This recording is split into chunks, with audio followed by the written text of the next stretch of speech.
আসসালামু আলাইকুম রহমতুল্লাহি ওয়া বারাকাতুহু। আমার প্রিয় আপুরা ভাইয়ারা সবাই কেমন আছেন? আশা করি আল্লাহ তাআলার অশেষ রহমতে সবাই ভালো আছেন। আলহামদুলিল্লাহ আমরাও ভালো আছি। তো এদিকে আল্লাহর রহমতের বৃষ্টি নামছে, প্রায় এখন 10টা বাজে, 10টা থেকে বৃষ্টি শুরু হয়েছে। তো বৃষ্টি দেখে আমার ছেলে বলতেছে যে আম্মা আজকে খিচুড়ি রান্না করো, বৃষ্টির দিনে খিচুড়ি খেতে খুব ভালো লাগে, যে গরু মাংস দিয়ে রান্না করো। তো আমি আবার বললাম যে গরু মাংস তো এক নাগারে 3-4 দিন ধরে খাইতেছ, তাহলে আজকে অন্য শুধু সবজি দিয়ে কিছু রান্না করি। বলে যে না। তাহলে আমি বলছি যে গরুর চর্বি আছে ঘরে, সেগুলো দিয়ে রান্না করবো। বলে ঠিক আছে করো। তো আমি গরুর চর্বিগুলো বৃষ্টির পানিতে আর কি ভিজে নিতেছি, সেগুলো দিয়ে আজকে খিচুড়ি রান্না করব। তো আমি খিচুড়ি রান্না করার জন্য অলরেডি পাকঘরে চলে আসছি। বৃষ্টির মধ্যে তোমরা সবাই ঘরে আসা বসে রয়েছো, তাই না? ভালোই করছো, বৃষ্টিতে ভিজলে আবার সুস্থ হয়ে যাবো। ঘরে থাকো, বাইরে যাবো না। আর আমি এখানে খিচুড়ি রান্না করার জন্য সব কিছু আর কি গুছিয়ে নিয়েছি, যেমন কাঁঠাল বিচি, আলু, ডাল, চাল, তারপরে হচ্ছে মশলা সব পরিমাণ মতো একসাথে নিয়ে নিয়েছি। তারপরে লবণ নিয়েছি, আর হচ্ছে নিয়েছি কাঁচামরিচ, পেঁয়াজ, আর হচ্ছে এই যে গরুর চর্বিগুলো ভালো করে ধুয়ে তারপরে নিয়েছি। এখন আমি খিচুড়িটা আর কি রান্না করে নেব। আর বৃষ্টির দিনে খিচুড়ি খাইতে আসলে ভালোই লাগে সবার কাছে। আমার ছেলের আর কি খিচুড়িটা একটু বেশি প্রিয়।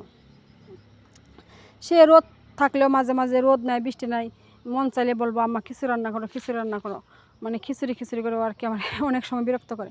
তো এখানে আমি একটা বড় সাইজের পাতিলা বসিয়ে দিয়েছি। তো আগে সয়াবিন তেল দিয়ে দিছি, আর এখন অল্প পরিমাণে সরিষার তেলও দিয়ে দিছি। তো তেলের ভিতরে আমি এখন পেঁয়াজ দিয়ে দিলাম। পেঁয়াজ ভাজা হলে তার মধ্যে আর কি আমি মশলা দিয়ে দেব।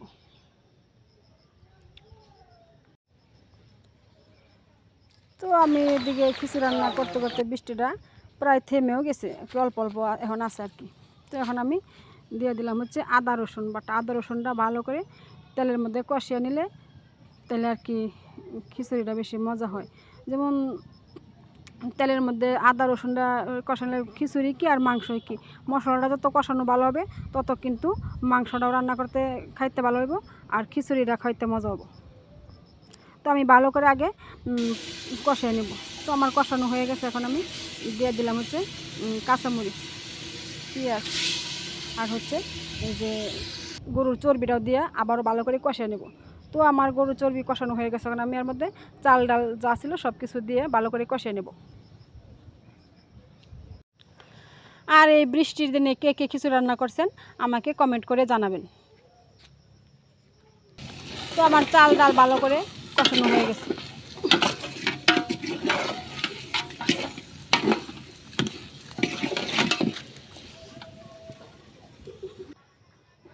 তো এর মধ্যে আমি আবার গরুর মাংসর একটু ঝোল ছিল, সেইগুলোও দিয়ে দিছি।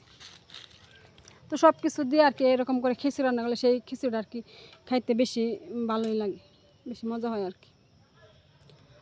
তো আমার চালটা ভালো করে কষানো হয়ে গেছে, এখন আমি দিয়ে দেবো হচ্ছে পরিমাণ মতো পানি দিয়ে খিচুড়ি রান্না করে নেব। তো আমার ভিডিওটা যদি ভালো লাগে সবাই একটা লাইক দিবেন, আর আমার চ্যানেলটা সাবস্ক্রাইব করে আমার পাশেই থাকবেন, আর পাশে থাকা বেল আইকনটিও ক্লিক করে রাখবেন। আমি যখনই কোনো নতুন ভিডিও ছাড়বো আপনারা সময় বুঝে দেখে নিতে পারবেন। তো গ্রামের মাটির চুলায় খিচুড়ি আসলে অনেক মজা। খিচুড়িটা কিন্তু অনেক মজা হয়েছিল খাইতে। তো আমার খিচুড়িটা প্রায় হয়ে গেছে, এখন আমি আর কি নামিয়ে নেব। আর আমার খিচুড়ি নামানোর সাথে সাথে আমার ছেলে মেয়ে আর আমার ননাস সবাইরা কিন্তু যার যার মতো খেয়ে কিন্তু নিয়ে কিন্তু খেয়েও ফেলেছে। সবাই কইতাছে আম্মা, যে আমার ছেলে কইতাছে, আমার মেয়ে কইতাছে আম্মা খিচুড়িটা কিন্তু অনেক মজা হয়েছে। আসলে আমার হাতের রান্না আমার ছেলে খুবই পছন্দ করে। যেভাবে আমি রান্না করে দিই সে বলবো আম্মা অনেক সুন্দর হয়েছে, অনেক মজা হয়েছে, সবসময় প্রশংসা করে আর কি। তো প্রশংসা শুনলে কিন্তু আরও ভালো লাগে, তাই না, যে আরও বেশি করে রান্না করি। আর আমার রান্না খেয়ে যে আমার ননাসেরা আসে, ননাসের জামাইরা, তারাও বলে যে তোমার হাতের রান্না অনেক মজা। তো খিচুড়ি অলরেডি সবাই খেলেছে, এখন আমি খেয়ে নিচ্ছি আর কি। চুলা পাড়ে বসে আমি খিচুড়ি খাইতেছি। খিচুড়ি খাওয়া শেষ হলে আমি কিন্তু রাতের জন্য তরকারি রান্না করতেছি।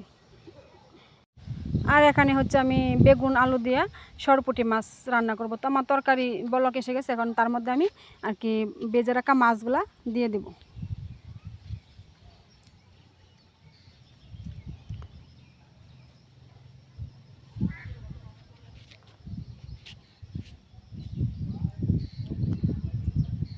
তো আমার তরকারি রান্না প্রায় হয়ে গেছে, আমি নামিয়ে নেব। আর তরকারিটাও কিন্তু খাইতে অনেক মজা হয়েছিল।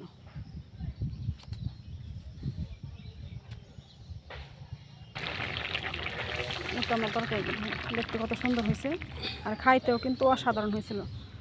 তো আজকের ভিডিওটা এই পর্যন্তই। সবাই ভালো থাকবেন। আল্লাহ হাফেজ। আসসালামু আলাইকুম ওয়া রাহমাতুল্লাহি ওয়া বারাকাতুহু।